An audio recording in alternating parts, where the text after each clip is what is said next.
Le cœur de ce qu'on fait à Origin est ancré dans la guérison féminine. Quand on veut parler de guérison féminine, on doit d'abord définir ce que c'est la santé. Ça amène donc nécessairement à se questionner, mais c'est quoi la santé réellement? Et dans notre culture actuelle, la santé, c'est souvent réduit à l'absence de symptômes ou sinon d'avoir la capacité à fonctionner normalement dans sa vie de tous les jours. Mais ce que c'est véritablement la santé dans une vision plus globale de l'expérience humaine, ça va vraiment au-delà de cette définition. Dans une perspective de guérison féminine, la santé, c'est vraiment un état de circulation fluide, autant au niveau physique que dans la façon dont on navigue la vie. Donc la santé, c'est vraiment l'expression de notre énergie vitale créatrice qui vient de l'intelligence de la nature en nous, qui arrive à circuler librement, directement à travers le corps. Il faut d'abord partir d'une prémisse de base, à partir de laquelle vraiment tout le cheminement de guérison va pouvoir émerger. Le corps humain, notre corps, il est vivant. Ça paraît simpliste de dire ça, mais je vous assure, c'est vraiment une expérience, une réalité que pour la plupart, on a vraiment perdu accès. Notre corps est animé pour tous et toutes par la même intelligence. Quand je dis intelligence, je parle des lois et principes intemporels, immuables, naturels, qui gouvernent tout le mouvement de la vie, à petite ou à grande échelle. Principalement la loi de cause à effet, mais aussi tout le pouvoir d'autorégulation des cycles naturels de vie et de mort, d'action-réaction. Tout est relié au courant de la nature et à une recherche perpétuelle d'harmonie et d'équilibre à l'intérieur de nous. Les animaux, eux, ils suivent naturellement cette intelligence. Jamais on voit les animaux douter de ce qu'ils font ou de qui ils sont. Ils existent juste naturellement, tout simplement, et ils sont profondément en symbiose avec le reste de leur environnement. Mais l'être humain, avec le temps, on s'est vraiment déconnecté de cette relation-là essentielle à la vie. Parce qu'on est absorbé par le mental, la performance, les distractions, l'incapacité de vraiment de rester avec et en soi-même. On vit dans nos têtes, dans la comparaison, dans la survie, à l'extérieur de cet état-là inné en soi. Donc, ce que je suis en train de dire, c'est que fondamentalement, on a perdu l'accès au courant qui anime tout le règne du vivant. Pourtant, à l'intérieur de nous, il y a quelque chose qui sait. Notre corps se souvient de cette intelligence-là, une intelligence intuitive, et on aspire profondément à s'y reconnecter.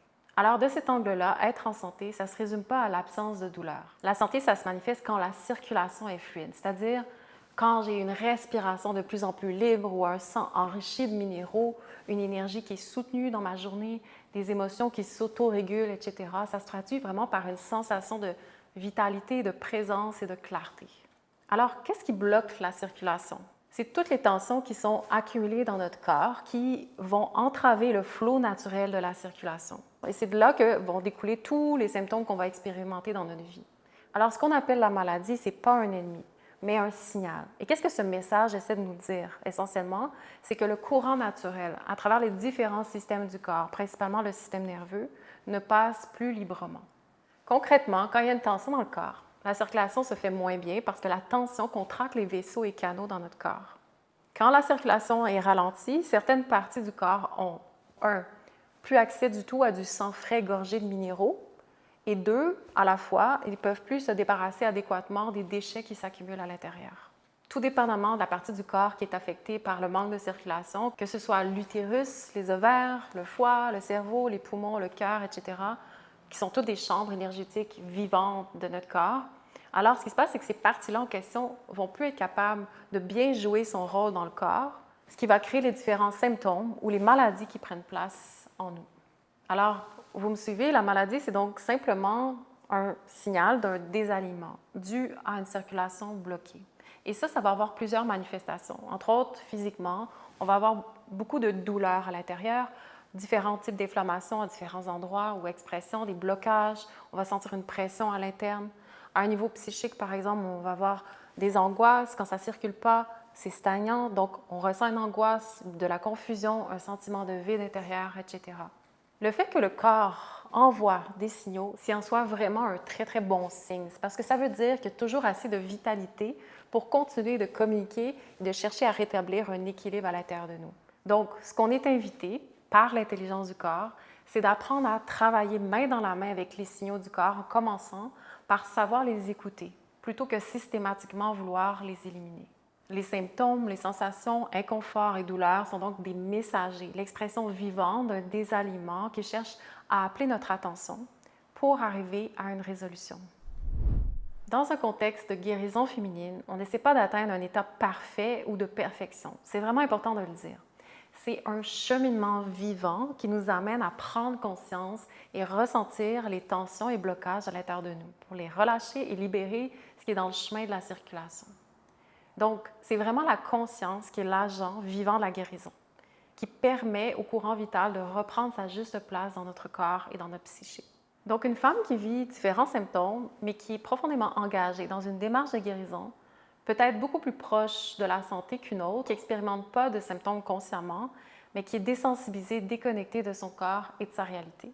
Essentiellement, la guérison féminine, c'est le chemin de retour à soi. Ça veut dire, je reviens dans mon corps. Parce que c'est dans le corps qu'on peut rétablir et cultiver la connexion consciente au courant de la vie. C'est un état intérieur qui rayonne par la suite dans chaque aspect de notre vie. En résumé, ce qui est le plus important de partager, c'est que la santé, ce n'est pas une destination finale, mais une relation quotidienne à nourrir. Un lifestyle qui se tisse jour après jour à travers la manière dont on habite notre corps, la manière qu'on choisit d'être en relation avec la vie et de faire face à la réalité en nous.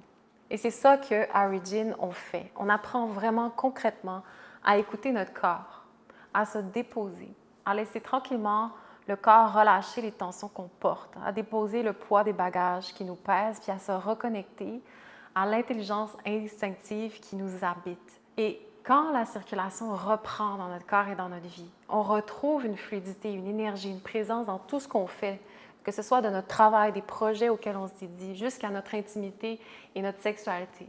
Il y a aussi quelque chose d'essentiel qui se passe, c'est qu'on a plus d'espace à l'intérieur pour se connaître, plus d'énergie pour s'actualiser dans notre vie. Avec cette perspective, on est d'accord, la santé, c'est plus juste une absence de symptômes. Ça devient vraiment une expérience vivante. On se sent incarné, intime à soi, ancré dans son corps, sensible à comment le mouvement de la vie veut passer en nous. Et le résultat, et c'est ce qu'on goûte chaque femme qui fait la pratique, c'est ce qu'elle commence à développer et ressentir en elle, on se sent connecté à une intelligence bienveillante, beaucoup plus grande, qui nous guide de l'intérieur. Et de là, on développe une confiance profonde au sens de la vie. Et ça, c'est quelque chose qui est impossible à goûter quand on connaît juste les pouvoirs et fonctionnements qui dominent la société et qui nous maintiennent dans un état de peur et de survie. Et pour ça, c'est vraiment important de comprendre dans quel monde et paradigme on baigne et à quel point ce conditionnement a profondément affecté et influencé notre santé et notre féminité. Et c'est ce qu'on va prendre le temps d'approfondir dans la prochaine vidéo.